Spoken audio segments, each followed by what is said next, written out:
talking about recoding culture and this concept of digital humanism. So really to start, this notion of digital to physical.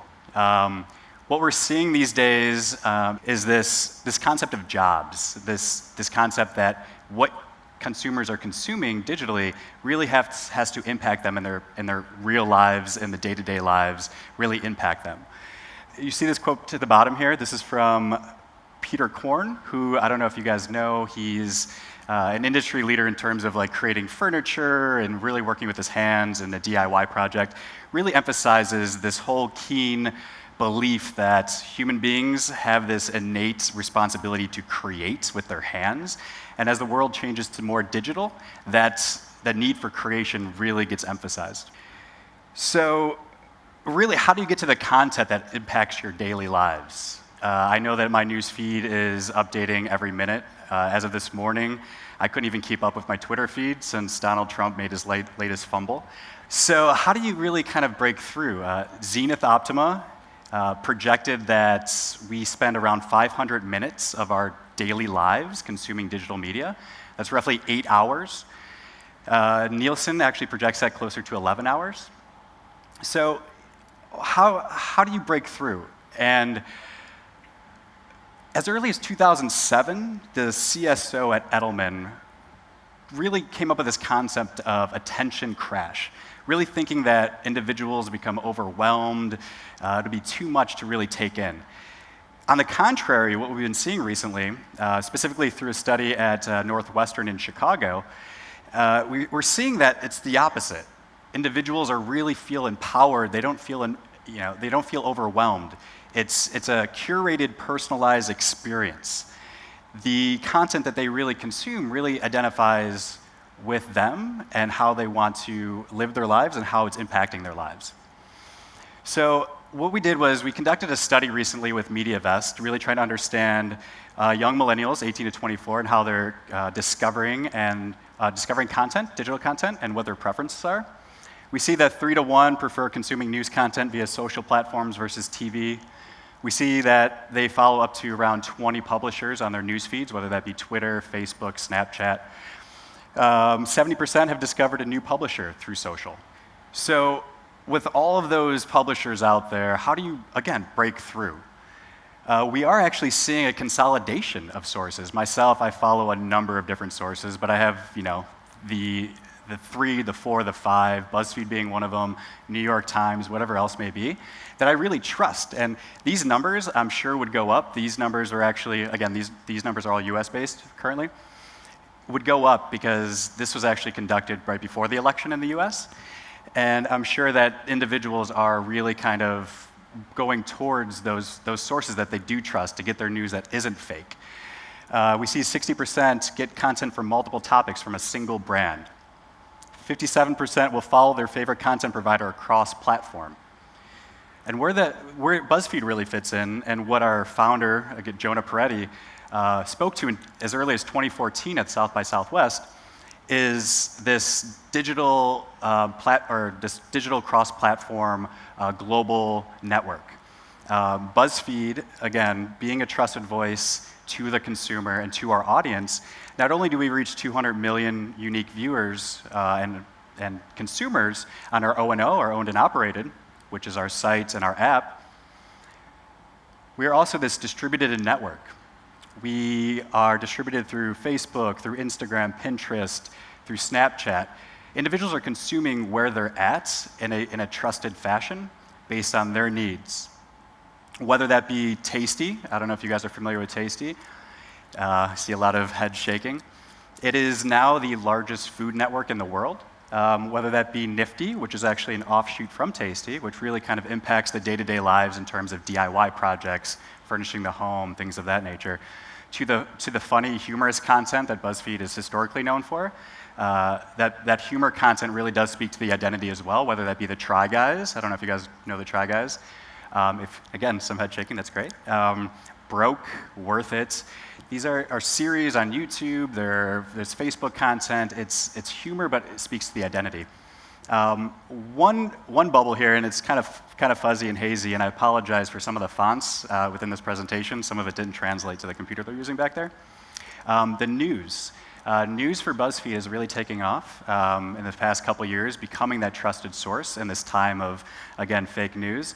Whether that be the hard-hitting investigative news that we do, uncovering the tennis racket, where tennis matches were being fixed. We worked with BBC News in London to really break that story, to really developing that trust with our user. We report to them. And one recent thing in the news that you guys probably heard of is the Trump dossier. We caveated it. We put the whole disclaimer that we couldn't, corroborate everything in that, but we trusted our user to make them empowered to come up with their own opinions and conclusions. So again, our content is shared and built across platforms, but it's also built across borders. My team, I lead the research team in terms of insights and data standards.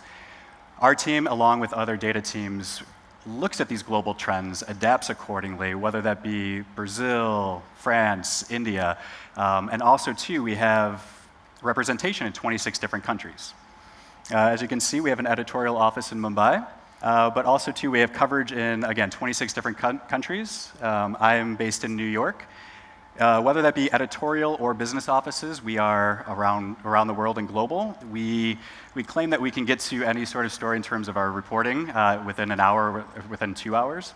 And again, just to kind of throw in our scale here, but 7 billion times content is being viewed a month. In India alone, we reach 44+ million Facebook users. But really, scale isn't enough. What we really want to look at is virality, how people are sharing, how they're consuming, which really comes down to functional and tactical efficiency. Platform distribution is one component of that, but we're really looking at how this content can be shared and how individuals can identify with it. And again, identity being that genesis of the virality. But before we get into identity, what's resonating in the India market or global, we recently studied the shifts in culture. Recently looking at what is culture, what is on the horizon, what does the future hold? And really understanding those trends, you could really tap into the individual. And by culture, according to Wikipedia, it is, let me see if I can get this right, culture is what it means to be human through social learning and society. So in America, and I'm sure this is a global trend as well, it started in the early 1900s with this concept of psychographics. So that is the study of behaviors, demos mixed with interests, but really didn't get coined until after World War II. And really, the study of psychographics from the 1930s till now has been pretty consistent. Researchers, marketers really looked at these buckets and segmentation to formulate ideas and kind of project accordingly. What we try to do is understand, is that still the way that we should operate as culture really moves forward and evolves? What are those concepts that we should be really adhering to speak to that identity? And what's BuzzFeed's place in that? What are marketers' place in that? So on and so forth. So what we uncovered is the biggest thing that we uncovered was this notion of radicalism. Radicalism being not just the state of action, as you guys could imagine, being radical, really making change. It is that, but radicalism in the sense of the state of being. Individuals now are more diverse through social, through individuals moving, becoming more of a global society. Cultures are being integrated. In America, by 2018, our minority will become the majority for the younger audience, being 18 to 34. By 2043, in America, we are going to see a shift that our minority will become the majority of the entire population. These trends hold consistent in the global market as well. And as you can see, specifically speaking to India, this quote is actually from one of our editors in India, so I put it on here because I thought it was really beautiful. Our BuzzFeed India editorial staff really has a bold approach to storytelling. They really try to challenge our audience by speaking to taboo topics in a very thoughtful and profound way. Again, this is in a media landscape dominated by traditional narratives and institutional legacy. So as you can see, there's a couple examples here to the right of how this editorial staff is really kind of pushing the envelope. And we see similar trends with BuzzFeed across different markets. So specifically in India, this is one of the biggest trends, and we'll get to 3 of the biggest themes that we're seeing in India. But the biggest trend is this narrative, this personal essay, specifically speaking to the women audience and the struggle that they go through in terms of getting past traditional norms and things of that nature, embracing that evolving traditional concept. This is a concept that's very, very, very large in the US as well. Through our study, we really identified that younger audiences, and this is definitely the case, that traditional demos really on a spectrum, whether that be gender, ethnicity, race, sexuality, and we're seeing that applied to other markets as well, sometimes slower, sometimes faster. But that's evolving. Individuals are evolving, culture is evolving. How do you really speak to that? How do you gain or gain that trust through that audience and really reach them as an individual? Really redefining, so really embracing that individual, empowering, surprising. Again, sorry for the font mishap here. Really kind of celebrating each individual in a very granular level and speaking to their passions. Again, this concept of the rise of the individual is a concept that came out of our most recent study earlier this year. Culture identities, I don't know if you could read this, today are vast as the Google search bar. Options are limitless. So individuals can search for something on Google, see something on BuzzFeed, see something in their Twitter feed, really adapt to that, really identify with that. They can search it, they can find a global community, they can find a community in their backyard. They find other like-minded individuals. But also, too, it's not just the identity somebody could relate to. It's not just me, really wanting to be, this audiophile collecting records and finding others that do that as well. It's about understanding and empathizing with others and your friends and understanding that, yes, there's other passions, there's other interests out there. It validates my interests and my passions, my niche personality, but then also it may relate to a friend, a family member, things of that nature. So in this whole rise of the individual, this long tail of culture really emerges. Kind of the weird and niche lifestyles and those trends are really the drivers of culture these days. Not to get too many details here, but Christian, he lives in Texas. Christian's story is he's a cactus farmer. He's very, very unique in terms of how he approaches cacti. He is so passionate about cacti, he built a very large greenhouse that was pretty exceptional, I saw it. His pictures are beautiful. He's such a cacti freak that he gets upset with the pictures others are taking with these beautiful little flowers and things of that nature. He really equates that to making a duck face on Instagram. He wants those real photos of cacti, and he's really into it. He developed this social tribe online for other like-minded individuals. Again, this long tail of culture is emerging, similar to what happened with Amazon in the early 2000s. Amazon, I'm sure all you guys are familiar with Amazon. There's bookstores in the US, similar to bookstores, I'm sure, all over the country. In the US, Borders, Barnes & Noble, they were bookstores that really put what they thought you wanted to read in front of you, based on bestsellers, whatever else. Amazon came around early 2000 to 2008. They developed this long tail where books that individuals couldn't find at their local bookstore were finding. They were sharing, they were identifying with, made up 40% of their business, as probably in other countries as well. Barnes & Noble, Borders completely shut down. So we see this long tail of culture emerging in different industries. So really, ultimately, it boils down to this power of one.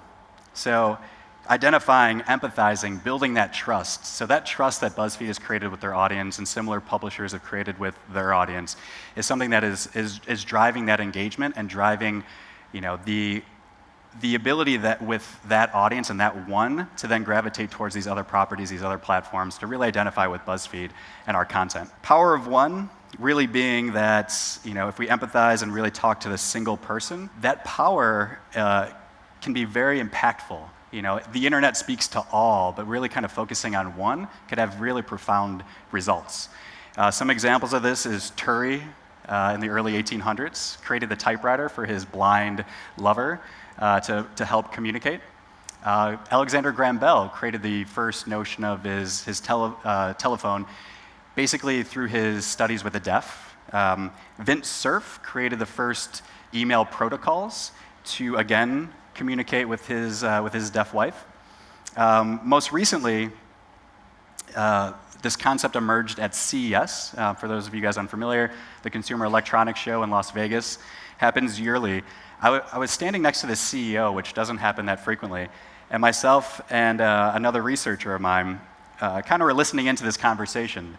And somebody approached Jonah with this concept of a bodysuit that he developed for his, I want to say his deaf brother or his deaf cousin. And really, he was a musician, and really what he wanted to do was reach this person, his loved one, through his music. And how can he do that if they couldn't hear? He developed this suit that really made them feel the music, which was pretty amazing. I kind of stepped back, and it was like a beautiful notion. And of course, the individuals in the room were thinking of other ways that they could utilize this concept. And the conversation turned to the movie industry and how, if you could imagine wearing a suit like that and watching King Kong and feeling King Kong as you listen and see King Kong, can be a concept developed from this power of one, this concept of creating something for this one individual. This looks confusing, but I'll boil it down here for you. So with creating this content, with identifying with a single person, we ultimately want them to engage. We want them to share. And this is kind of showcasing the different ways individuals share. It's this top-down approach versus this bottom-up approach. I like to equate this or use the example to Motown and Def Jam Records. For you guys that don't know, those are two large record labels in the US. Motown being early 1960s, think Four Tops, Diana Ross, Smokey Robinson, to Michael Jackson even, to Def Jam, which emerged in the late 90s. Think it's Public Enemy, Jay-Z, ultimately Kanye West. So our former CMO, which is a mentor of mine, worked at both companies at a very high leadership role. And in Motown, it was this top-down approach. It was having this music really assimilate to the culture, having Diana Ross, having Smokey Robinson be consumed by the white consumer and mainstream. Whereas the bottom-up approach in the early 1990s was this me to the we, which was here's our music, here's us, here's the realistic view inside of what Black America, what myself is experiencing in a day-to-day. What we're seeing is this gravitational pull towards this bottom-up, this me to the we. Historically, as media, we were really kind of focused on this top-down approach of being the judge and jury of what is driving culture and what should be consumed. But really, it's that individual. And why they're sharing, again, feel free to read this, but really what it boils down to is it's a piece of the individual. People don't share necessarily because it's funny anymore. For those of you familiar with BuzzFeed, 10 years ago, we were synonymous with cat GIFs and cat memes. It's really funny content. We still obviously have some of that stuff as well for the consumer that wants to engage with that sort of content. But really, we've seen this incredible shift to this heavily curated social feed where what people and individuals are sharing is a part of them, or it's a part of the individual that they want to connect with, a loved one, a family member. Because oftentimes, what is read, as you can see here, views here is on the y-axis, so the amount of views for the content. Social lift, which is it's a BuzzFeed metrics. I think I need to explain this to you guys. So this is the amount sharing has amplified content. So it is shared content over seeded content. So we see weddings all the way to the right is the most shared, whereas you see BuzzFeed trending, topical content is the most viewed. We often see that they are at odds. So really it's understanding when we work with brands, what are your KPIs? What do you really want to focus on? How do you want to reach your audience? But it's also, if there's brands that come to me and really you get tonnage, want to get eyeballs, want to get awareness, we have the ability to do that as well. So, specifically speaking to the Indian audience, these are some stats that we pulled specifically of why the Indian audience is sharing content around brands. It's that connection. If the brand speaks to them personally, it's reflective of them. There's a percentage that kind of fell off here too. So 38%, and 50%. So the content is, reflective of me and who I am. And then 50% are more likely to promote a brand when something is relevant to their friends' interests. So really, again, about themselves, about their loved ones, the connection. So again, going back to how this is put into play, the intent to consumption to sharing, these are all these different signals that we look at. As a researcher, my team, along with our data teams on the tech and dev side, we look at these signals to inform our editorial, but also our creatives creating content for our branded partners. So we look at those views, we look at the engagement, we look at the shares, we look at those signals and develop this feedback loop and this test and learn to really create the most relatable and impactful content editorially and for our brand partners.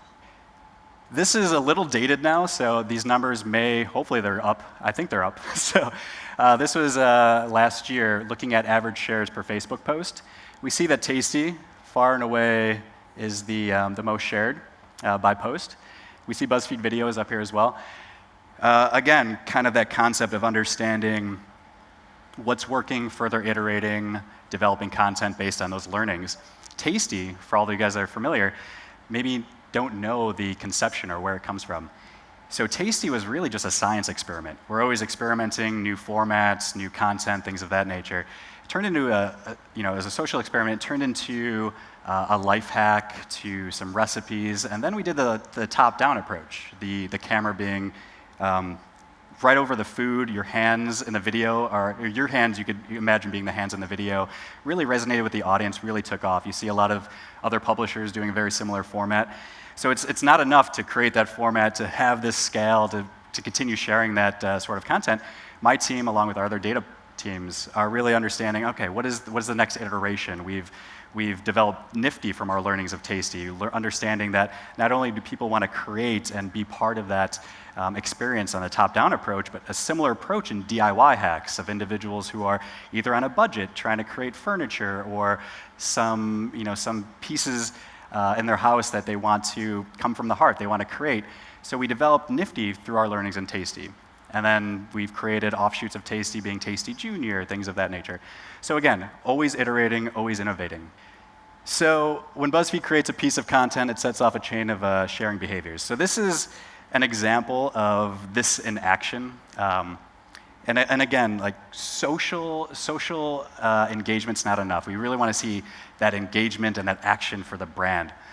So for example, this was in, the date's not here, but I think it was maybe 2015. Dave Stapira wrote an article about, really noted on chicken fries. I don't know if you guys know the chicken fries at Burger King. They're just chicken tenders in the shape of a fry. It was released in 2005. Burger King stopped selling it, relaunched it in 2012, stopped, 2014, stopped. Based on this article, and based on the conversation that we started, the engagement with our users and our audience, our social conversation had that impact for the brand. The CEO actually attributed a lot of the success of their 7% rise in sales from the quarter after this story went out to BuzzFeed and like partners in their social, in the social space. So again, seeing that impact for brands. The first integration, one of the first integrations that we had on Tasty was for this Oster grill, which is an amazing grill. I don't know if you guys are familiar with it. The conversation that provoked was pretty alarming. Our engine truly went crazy. So here's some of the comments that we saw in the social feed. Individuals really intending to buy the Oster grill, wanted to try the recipes with others, suggesting tastier ingredients, really engaging it with it in a very positive and a profound manner. Really not just looking at it, at the content, but really trying to share that content with an individual to possibly cook that food, but more likely, they wanted to buy the grill. So what we saw was Oster Grill was hard to get for the next few months. It was sold out of stores, it was sold out online, based on the conversation that was created here. So what does this all mean in terms of content that's resonating in India? Again, my team really tries to get at the heart of trends in every market, global. These are some general trends that we're seeing in India. The personal narrative and opinion-based essays, as we alluded to earlier, creates a connection through art of storytelling. So long-form material, oftentimes written with a female audience in mind, really understanding the struggle of women. Leaving home and coming back home. This is another trend, another theme that we saw really resonate. this is identifies with the readers who are away from home and a blended identity. Again, going back to that identity that we spoke of earlier and the blending of, whether or not it be your race, your ethnicity, when you move away from home, it's incorporating yourself in a new culture, oftentimes creates new cultures. In America, the African-American population, the Hispanic population, there's this new population being created by Blaxicans, as we call it, which create its own culture.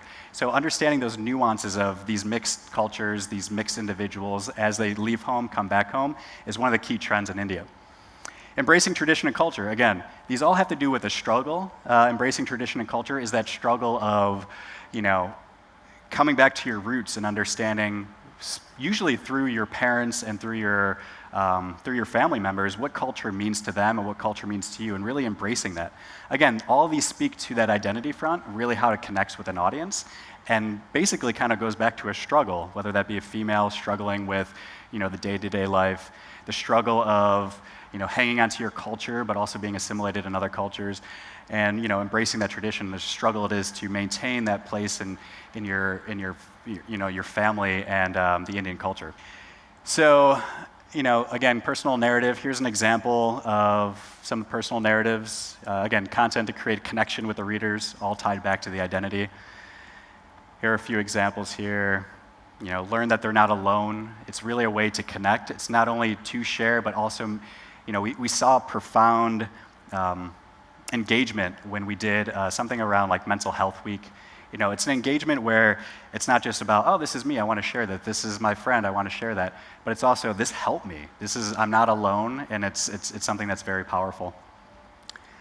So there's going to be two short videos here too for the next two examples. So leaving home, making relatable content about the BuzzFeed user, mixed identities, touching on their past and present. So where they're from, where they're at, how does that really translate to if they come back home?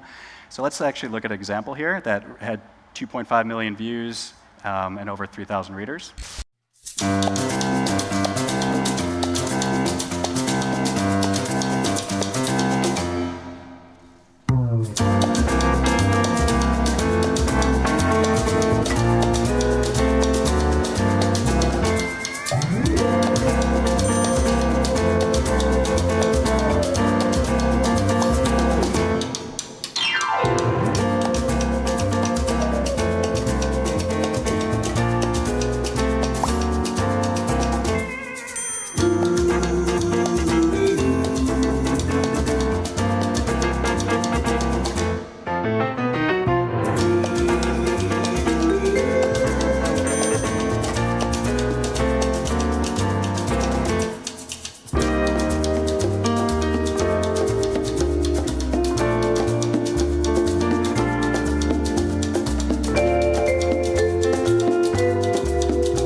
All right, so that's more on the fun and whimsical side, just because the next video is a little bit more heartfelt as it relates to a mother and a daughter. But going back to that last video, I showed that to one of my friends who is Saudi, and she really related to that in terms of like what she has to pack. There's so many different wardrobes that her family is accustomed to see her in when she goes home to certain events, things of that nature. It, again, really impacts the individual in a very, very close, in a close way. So again, this is kind of cut off here. So embracing the cultural heritage and where you're from is this next theme. And this video really touches on this as daughters react to their mothers' wedding photos. You got tears in your eyes. Unbelievable, man. I was 20-year-old, exactly like her. Actually, see, we belong to two different communities, so there was a lot of opposition. Last minute when I was in that attire, like I did feel like runaway bride. You awaken into being a woman and you realize that you need to balance a lot of things. I think I would like to get married post 27. That's too late. 25 men. I can see a beach. I can see a lot of people having fun. That's Don't tell me everybody will have to wear bikinis and all that.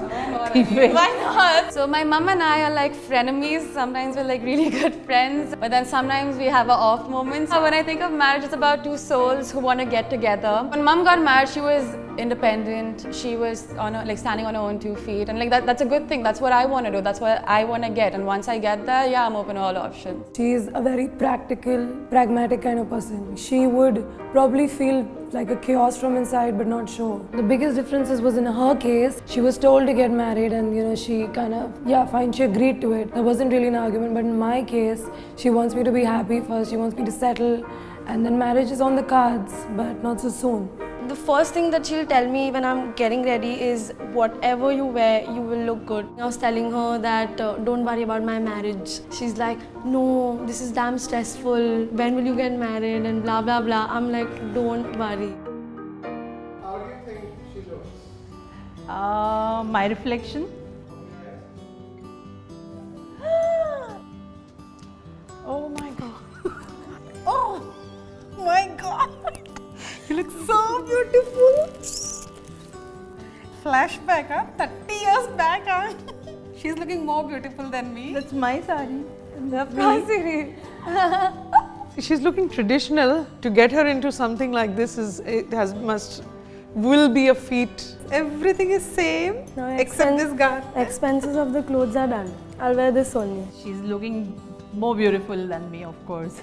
Oh, that's not possible. Yeah, it is. I'm so proud that you are the and I given a birth to a baby girl. I'm actually very overwhelmed. And nothing but the best for my daughter. That day you should look different and you will look different. Just waiting for the real day, real D-Day. You'll have to wait for a long time.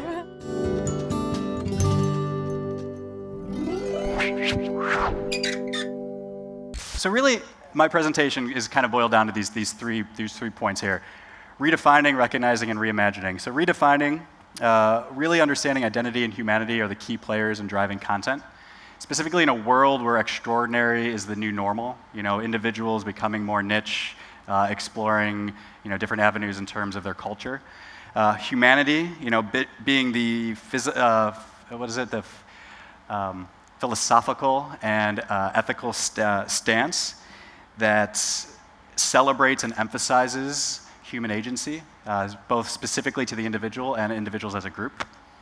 Recognizing shareable content is that needle that threads content or threads through the distribution in a way that's powerful and impactful.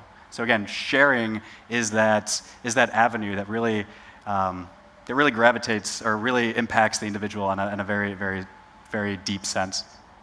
Reimagining, viral is a change in the physical world, not just the digital. So really it's this concept of digital going analog. So again, the digital to the physical component.